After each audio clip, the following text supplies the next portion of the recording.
பழமையான காலத்தில் அசுரர்களால் உலகம் கலங்கிய போது துர்க்கை அன்னை அவதரித்து 9 நாட்கள் போரிட்டு வெற்றி பெற்றார். அந்த வெற்றியை நினைவு கூர்ந்து நவராத்திரி தினங்களில் வீட்டில் கொலு வைத்து அன்னையை போற்றி வழிபடுகிறோம். கொலு வைப்பது என்பது சும்மா பொம்மை அலங்காரம் அல்ல. அது குடும்பத்தையும் சமூகத்தையும் ஒன்று சேர்க்கும் வழக்கம்.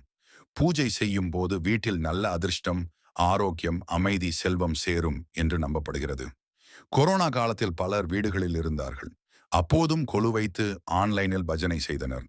அது ஒரு செய்தியை சொல்ல வந்தது. இருட்டு எவ்வளவு அதிகமானாலும் விளக்கு ஏற்றினால் ஒளி வரும் என்பதையே நினைவூட்டுகிறது.